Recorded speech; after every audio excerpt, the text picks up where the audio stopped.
जय हिंद दोस्तों। एग्ज़ाम की पॉइंट में एक बार फिर से आप सभी का स्वागत है।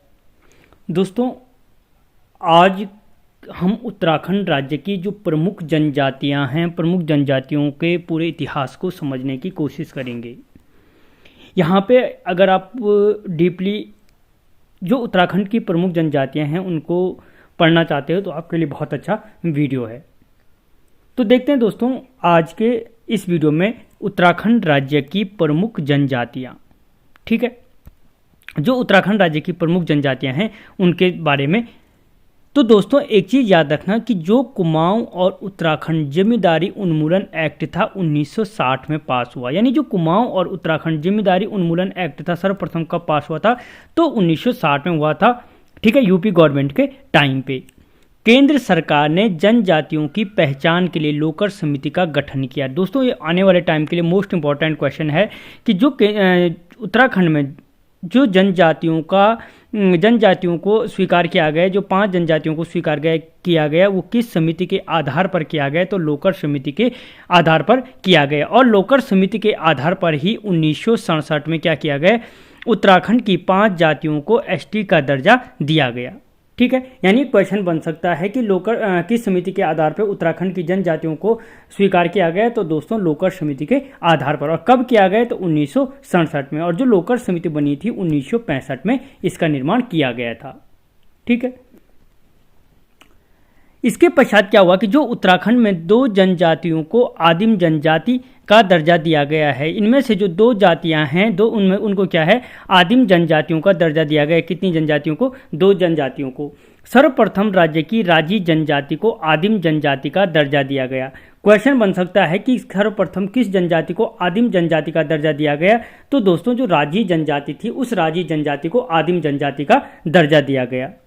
और द्वितीय आदिम जनजाति का जो दर्जा दिया गया वो 1981 में बोक्सा जनजाति को दिया गया, ठीक है। तो यानी राजी और बोक्सा 2 क्या हो गए, उत्तराखंड में पाए जाने वाले आदिम जनजातियां हैं, ठीक है। लोकर समिति के आधार पर 5 जनजातियों को स्वीकार किया गया, जिनमें कौन कौन से हैं, थारू, जौनसारी, भूटिया, बोक्सा और राजी। तो ये मुख्य क्या है, जो 5 जनजातियां हैं जो उत्तराखंड में क्या हैं, जिनको लोकर समिति के आधार पर 1967 में स्वीकार किया गया था, ठीक है। राज्य की सर्वाधिक आबादी थारू जनजाति, यानी जो अगर क्वेश्चन बनता है कि राज्य की जो सबसे बड़ी जनजाति है वो कौन है, थारू जनजाति है। जबकि जो सबसे कम आबादी वाली जनजाति है वो कौन सी है, राजी जनजाति क्या है, सबसे कम आबादी वाली जनजाति है। यानी कुमाऊं की जो पूछा जाए, कुमाऊं या उत्तराखंड की जो सबसे बड़ी जनजाति है वो थारू हो गई, ठीक है। और जो उत्तराखंड की सबसे छोटी है वो कौन सी हो गई, राजी जनजाति हो गई।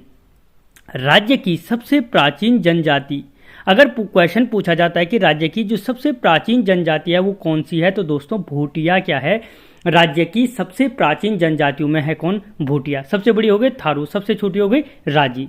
और उत्तराखंड की सबसे प्राचीन प्रजाति, अगर प्रजाति की बात की जाए तो कोल प्रजाति उत्तराखंड की क्या है, सबसे प्राचीन प्रजाति है, ठीक है। राज्य सेवाओं में अनुसूचित जनजातियों के लिए जो ये एसटी है, इनके लिए क्या है, 4% का आरक्षण दिया गया है। यानी जो ये 5 जनजातियां हैं जिनको लोकर समिति के आधार पर स्वीकार किया गया था, उनके लिए जो राजकीय सेवाएं हैं उनमें आरक्षण का कितना परसेंट प्रावधान है, तो 4% प्रावधान है, ठीक है। दोस्तों, अगर आप इस पूरे को समझ लेते हो तो यहां से इसके पश्चात कोई भी क्वेश्चन नहीं छूटेगा। तो जो राज्य विधानसभा में अनुसूचित जनजातियों के लिए 2 सीटें आरक्षित हैं, ठीक है, कि जो अनुसूचित जनजातियां हैं उन 5 जनजातियों के लिए क्या है, 2 सीटें आरक्षित रखी गई हैं। पहली जो सीट है नानक मता उधम सिंह नगर को रखा गया है और दूसरी जो है चक्राता देहरादून को रखा गया है। यानी उत्तराखंड में एसटी के लिए जो सीटों की संख्या है वो 2 हैं। और कौन कौन सी हैं, तो नानक मता उधम सिंह नगर और चक्राता देहरादून है, ठीक है।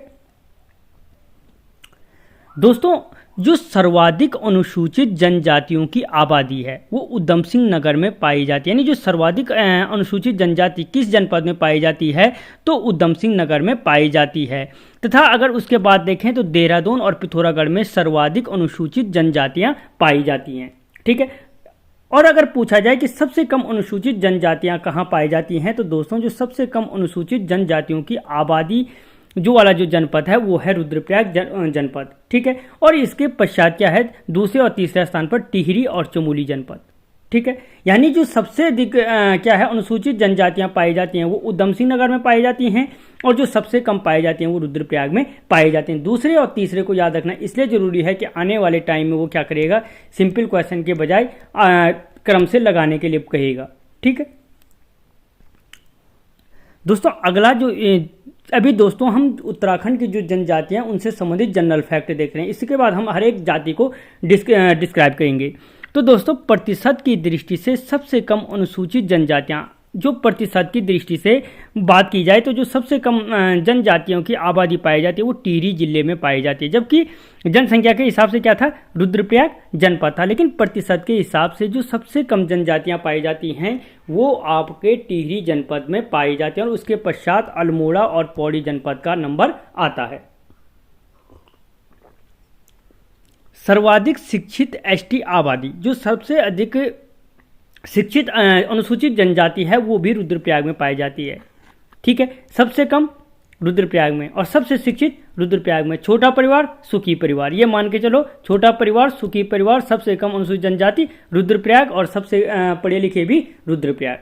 वो सबसे कम शिक्षित एसटी और जो सबसे कम शिक्षित एसटी है वो हरिद्वार में पाए जाते हैं। कहाँ पे पाए जाते हैं, हरिद्वार में, ठीक है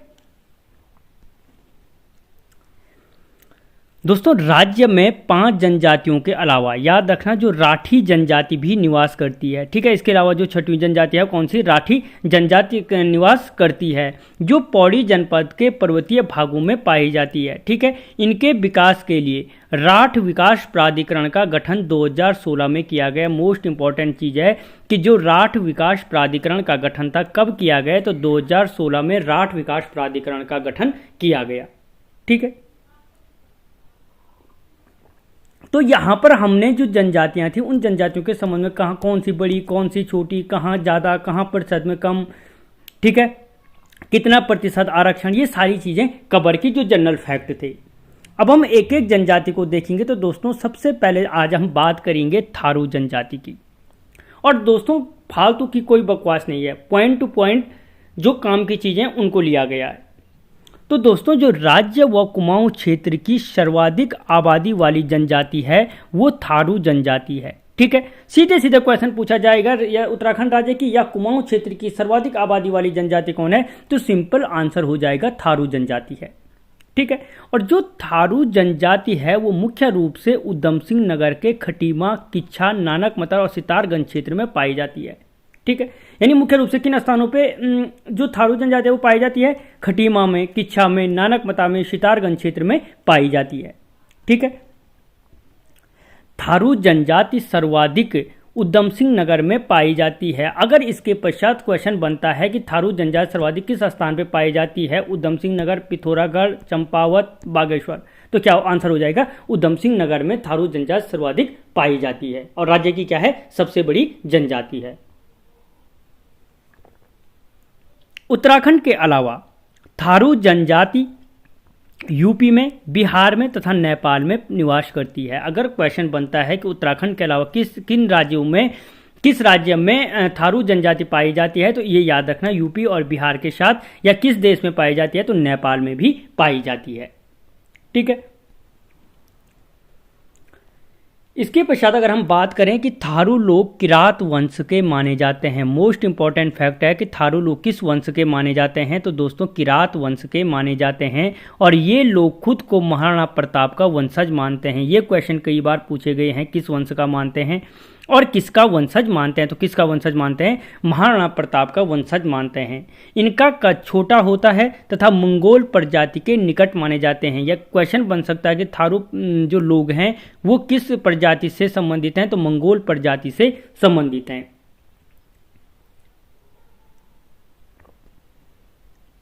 अब आगे देखें तो थारू लोगों में मात्र सत्तात्मक परिवार पाया जाता है, ठीक है, क्योंकि ये खुद को मातृ पक्ष से राजपूत, याद रखना मातृ पक्ष से क्या मानते हैं, राजपूत, और पितृ पक्ष से भील मानते हैं।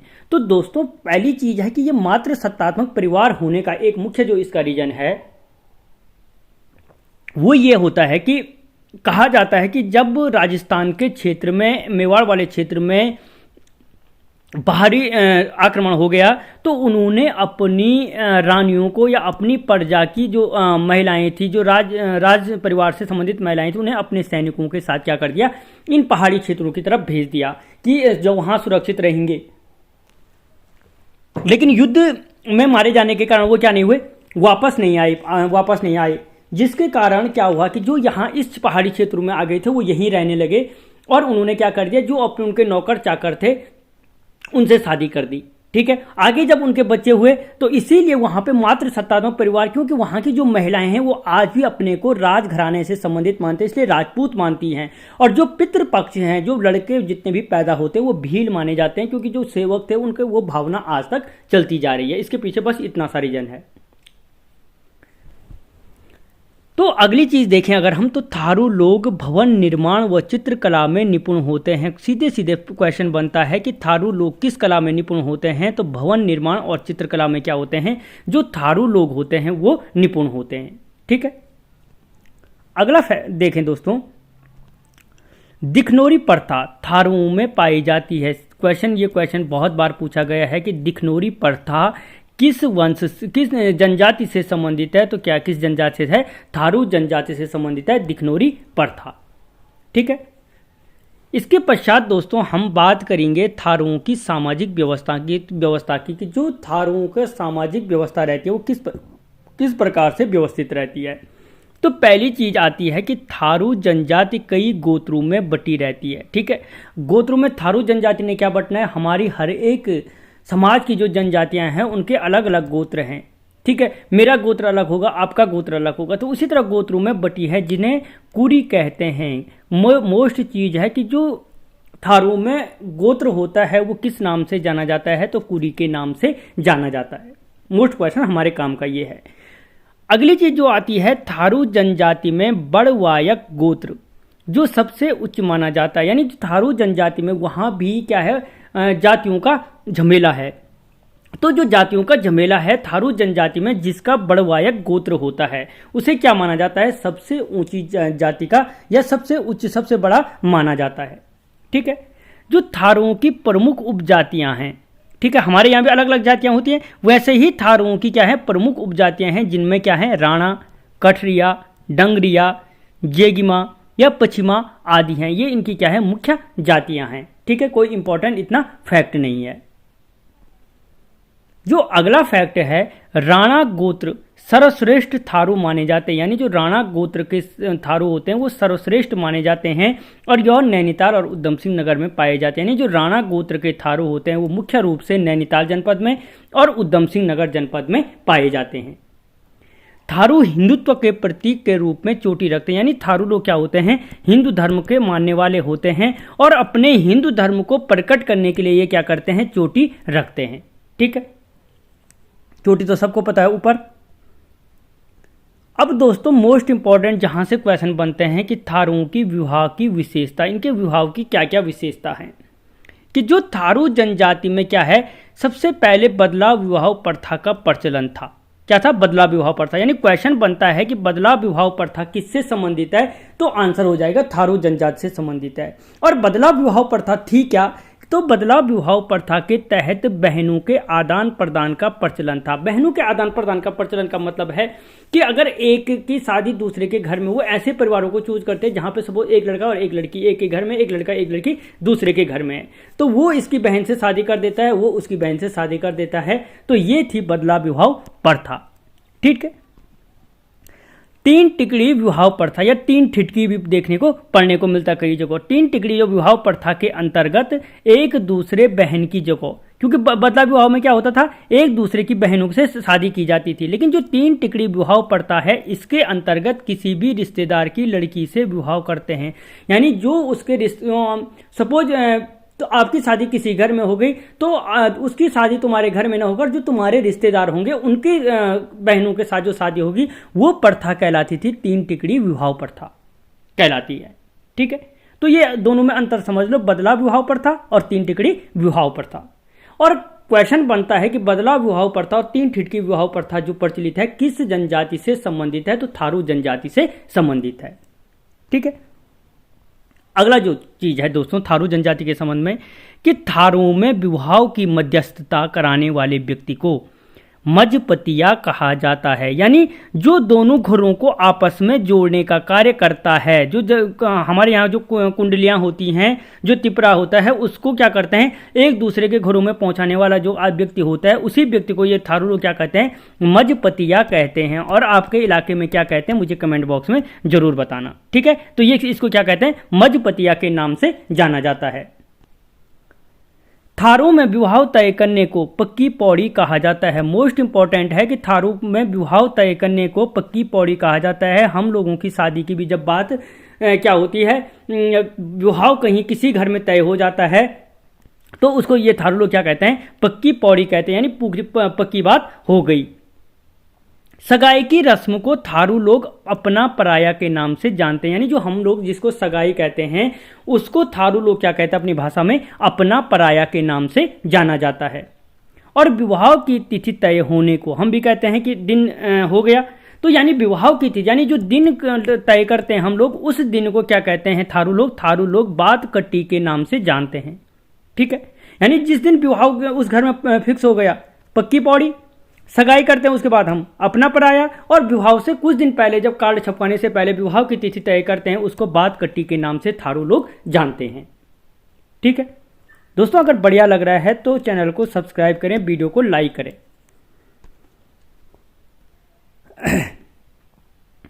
अगली चीज जो थारुओं में जो विवाह रस्म में देखने को मिलती है कि थारुओं का विवाह मुख्यतः माघ या फ्लोर दूज में होता है। मोस्ट इंपॉर्टेंट है कि थारू लोगों का जो विवाह का मुख्य पर्व है वो माघ या फ्लोर दूज में होता है, ठीक है। और विवाह के बाद जब लड़की अस्थायी रूप से लड़के के घर जाती है, यानी अपने ससुराल में जब लड़की जाती है, तो यह रस्म चाला के नाम से जानी जाती है। कहने का मतलब है कि हम लोगों में भी जब लड़की क्या करती है, शादी होती है तो अपने ससुराल जाती है, तो थारू लोग क्या करते हैं, उस ससुराल जाने की रस्म को चाला के नाम से जानते हैं। किस नाम से जानते हैं, चाला के नाम से जानते हैं, ठीक है। थारुओं में विधवा विवाह का प्रचलन है। विधवा विवाह का प्रचलन किस जनजाति में देखने को मिलता है, मुख्य रूप से तो थारू जनजाति में देखने को मिलता है। और मोस्ट जो क्वेश्चन है यहाँ से जहाँ से बन सकता है कि विधवा विवाह के बाद, विधवा विवाह का प्रचलन तो है, लेकिन विधवा विवाह के बाद दिया जाने वाला भोज लठ भरवा भोज कहलाता है। यानी थारू जनजाति में जब किसी विधवा का विवाह होता है तो उसके बाद जो भोज दिया जाता है वो भोज लठ भरवा भोज के नाम से जाना जाता है, ठीक है। बैदान विवाह प्रथा थारू में प्रचलित है। फैक्ट सीधे कोई इसमें समझाने वाली बात नहीं, क्वेश्चन सीधे पूछा जाएगा कि बैदान विवाह प्रथा किस में प्रचलित है, तो थारू जनजाति में प्रचलित है बैदान विवाह प्रथा, ठीक है।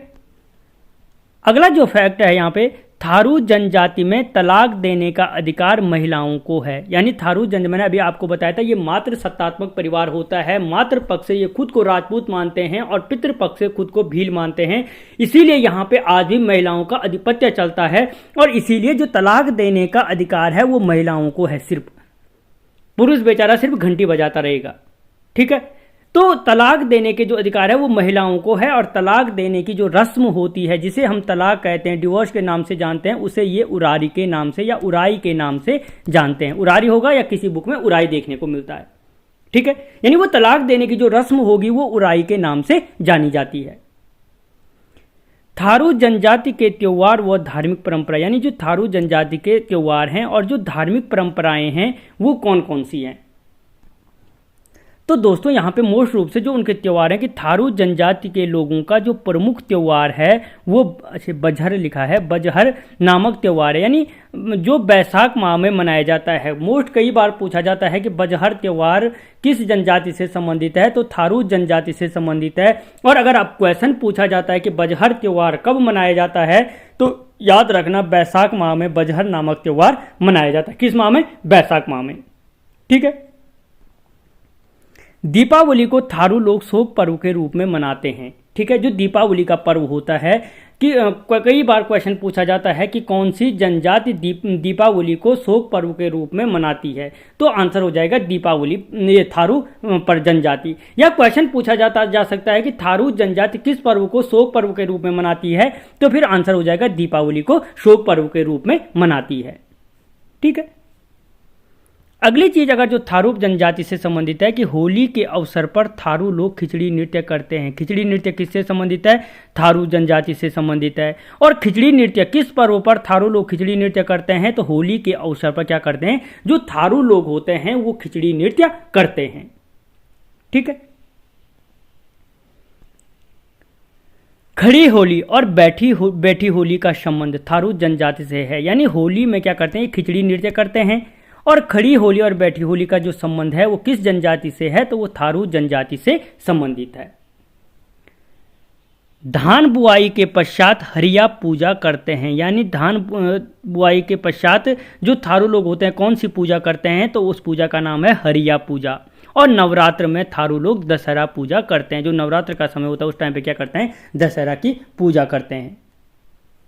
थारू लोगों के इष्ट देव मुख्य रूप से खड़काभूत और पछावन है। और ये क्वेश्चन कई बार पूछा गया है कि खड़काभूत और पछावन किस जनजाति के देवता इष्ट देव हैं? तो याद रखना थारू जनजाति के इष्ट देव हैं खड़काभूत और पछावन। ठीक है।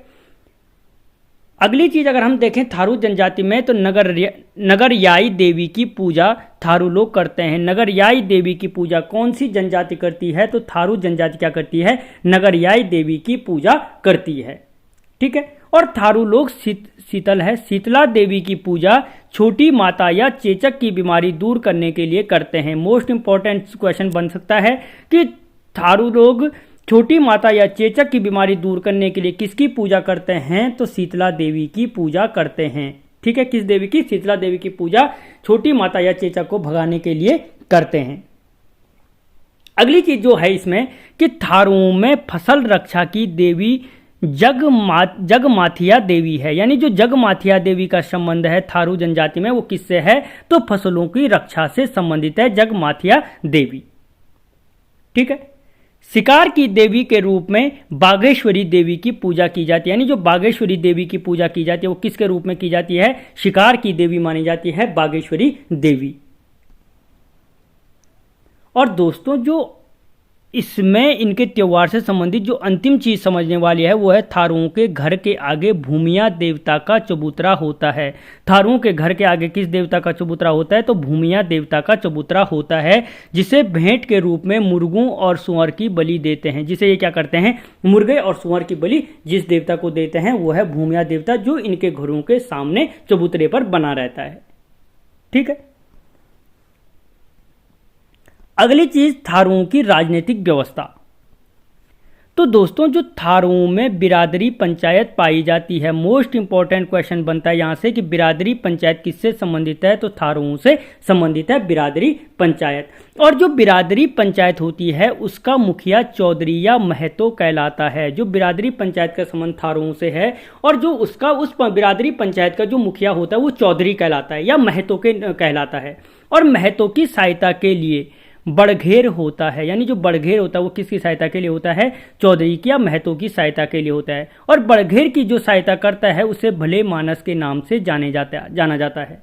और भले मानस से नीचे का जो पद होता है, भले मानस की सहायता के लिए जो पद होता है वो चौकीदार का होता है। किसका होता है? चौकीदार। यानी जो सबसे ऊपर जो इनकी पंचायत होती है, जो इनके फैसले करती है, चौधरी हो गए, उसके बाद बड़घेर हो गए, उसके बाद भले मानस हो गए और अंत में जो सबसे नीचे होता है वो चौकीदारी का कार्य करता है। यानी जो चार व्यवस्थाओं में इनके प्रशासन को बांटा गया है।